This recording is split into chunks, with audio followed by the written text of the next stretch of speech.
Hey YouTube, Terry Tickler here. Just come on today to give you a demo and quick overview of this guitar. One that I picked up a couple of days ago. I'd never even heard of them before I saw this one. I'd heard of the guitar brand, but I had not heard of this particular model. And this is a Tanglewood Joe Triggs. Now, Joe Triggs is an American art shop luthier. He's made guitars in collaboration with Gibson, D'Angelico, and even under his own name. Hence the Triggs there. But this one is a Triggs Tanglewood, and I didn't know these existed. They'd never come on my radar till this one popped up second hand. Now, these were made in the 90s from my knowledge. They were designed in collaboration with Tanglewood and Cort, because the Cort factory is where these were made. And it's a beautiful guitar. It really is. Now, what is super special about this one, if you because let's put it bluntly, I've owned a few sort of budget arch tops over the years. They normally come with a very thick kind of metal tailpiece. It doesn't let the strings vibrate, where this one has got a proper old lightweight tailpiece.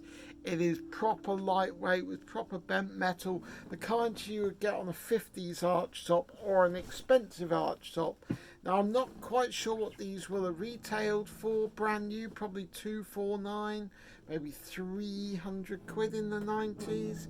They might have even been 349. If you do know, comment below.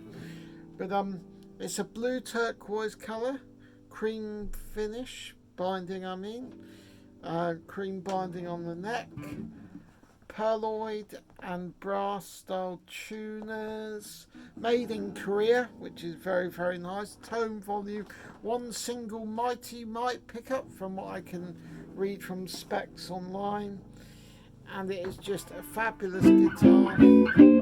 Now, again, this is it's got a really interesting kind of sharp cutaway, almost slightly Rickenbacker in the kind of cutaway there. I love the sort of teardrop holes on it as well, and also it is completely hollow, so if I turn it down you can hear it's very loud.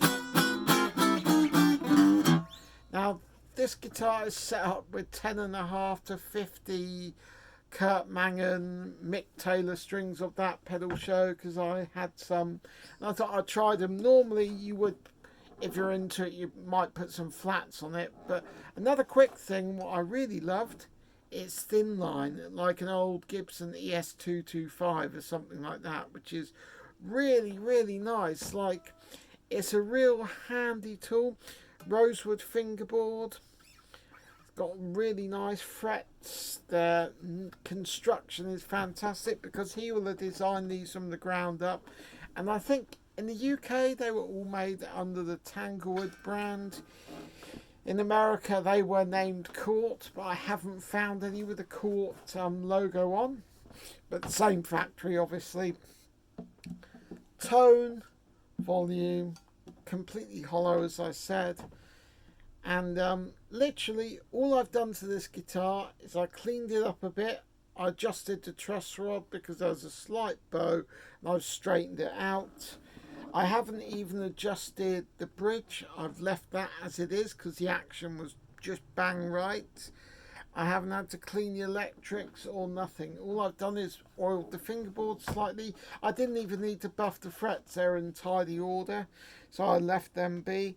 Just a quick polish and it was good to go. So this is, I'm just plugged into a Bad Cat Cub 15R from about 2002, and it's fairly clean.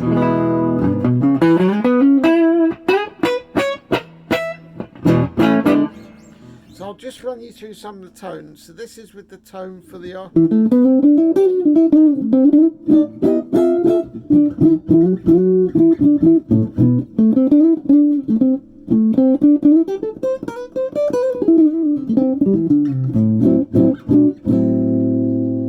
tones like that.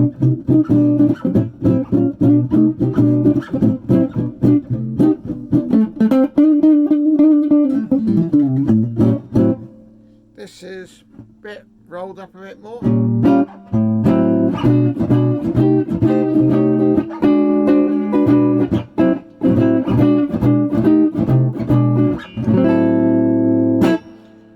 This is on full.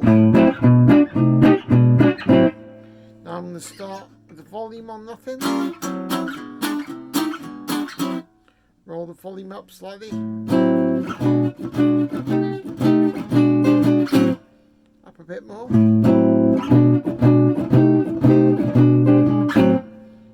Up a bit more. Now this is on full.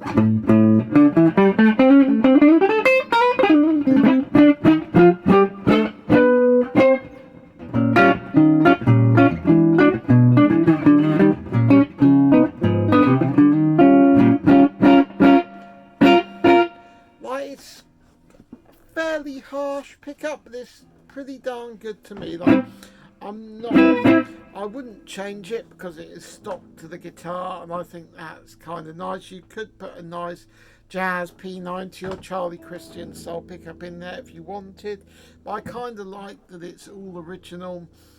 And let me know if you actually own one of these and what your thoughts are on them, because like the neck feels really comfortable. And I just couldn't say no because I'd never seen one. I'd heard of Joe Triggs, and I heard of his great lutherie skills, having seen a couple of years ago in Manson's in Exeter, seeing one of his Gibsons, and that was really nice. And like, I have no idea what these are worth, not in the slightest. I'd probably thought about 300 quid used, I might be wrong, but they're just a really good value for money. If you want a guitar, you can just sit on the couch and just noodle away on while you're watching the telly. It's perfectly loud enough. And so what I'm going to do is take you to my favourite setting, which is kind of the volume nearly on full, but with the tone rolled off slightly, and it sounds like this.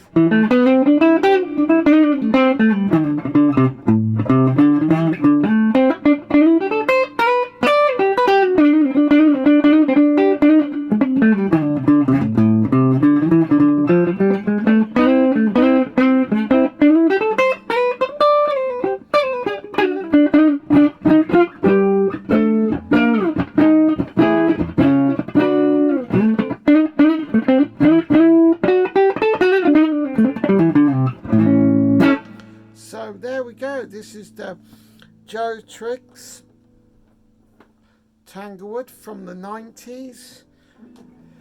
I'll try and work out the exact date. I'm not sure. Maybe it's, if you know when these were being manufactured, feel free to put a comment below.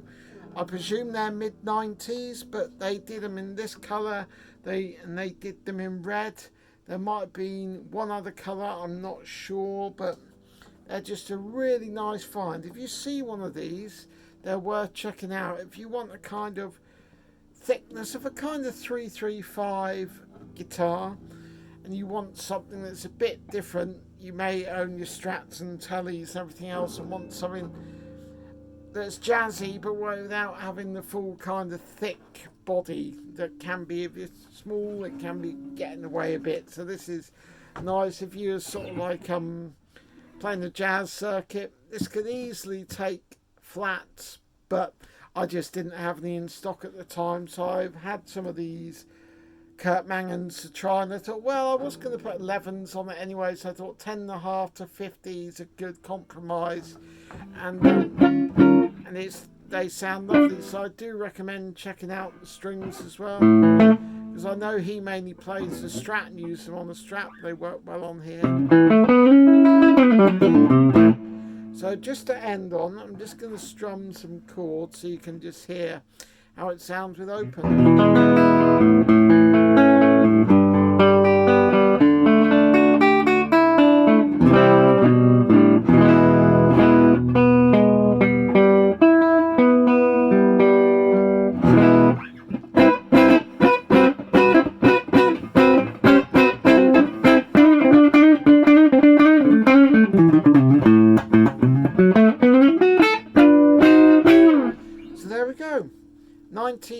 Tanglewood Joe Triggs. Like, if you want me to do some more overviews on this, I'm more than happy to do so.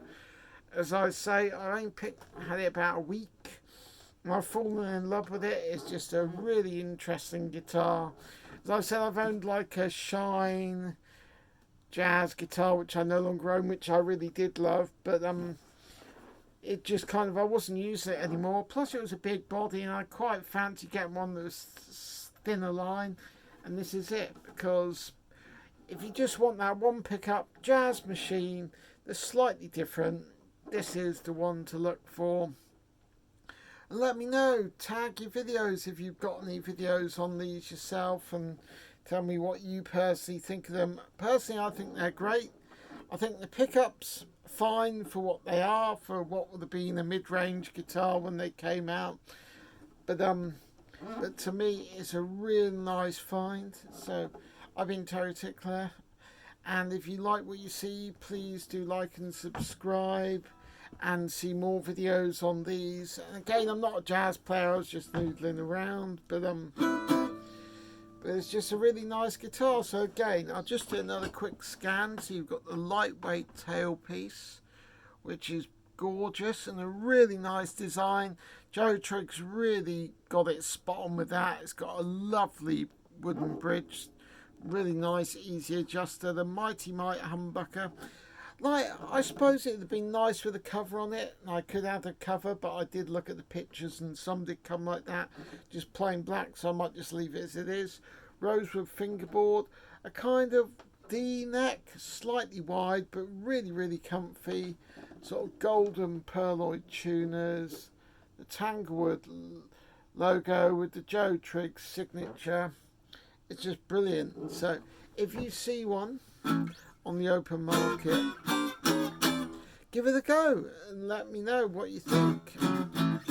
So I've been Terry Tickler, over and out. Don't forget, check out other channels such as China Guitar Skeptic. He's doing a big thing on the Hendrix Monterey guitar at the moment, which is very interesting. He's a great chap, worth checking out, and there's loads of other great guitar channels out there, so you have a look. So I've been Terry Tickler. This has been the Tanglewood Joe Triggs, over and out.